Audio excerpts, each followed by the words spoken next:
There is an international system that includes treaties, that includes organizations that coordinate certain aspects of telecommunications, and satellites are very much relevant there and coordinate spectrum.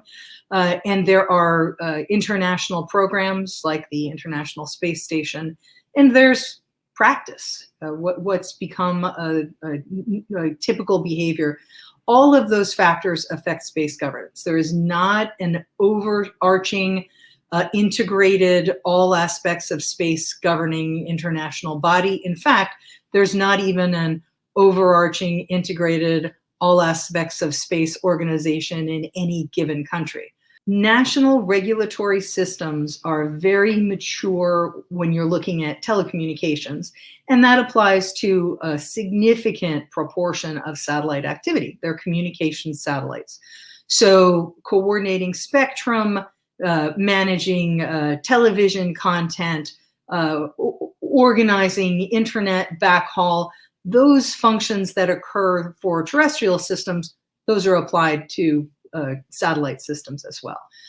Where there are interesting gaps, there are a few interesting gaps.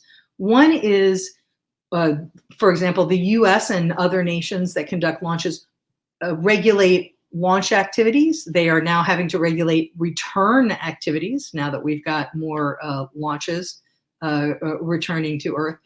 Where there's a much less mature regulatory environment is the rules of the road for when you're in space. If you're not a satellite, if you're building a platform, there's no clear global regulatory structure to manage that. There's a conversation going on now around space traffic management. What does that mean? One thing that means is if there are a lot more satellites, as we expect there will be, do you have to regulate them differently? Do you have to coordinate internationally differently to make sure that they don't create problems for one another, for other satellites?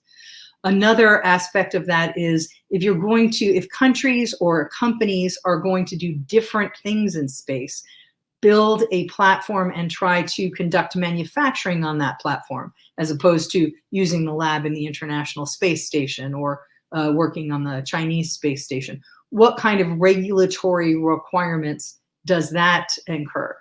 It's complex because different countries, of course, regulate their telecommunications activities and their launch activities in different ways. And so coming up with that coordinated, overarching, integrated system that provides appropriate national autonomy and appropriate coordination is a big challenge. A good analog is air traffic control.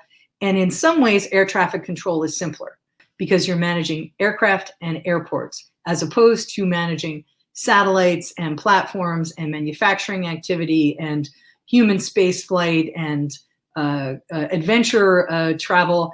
A whole range of in-space activities that have to be coordinated, and that further have to be coordinated with the International Air Traffic System.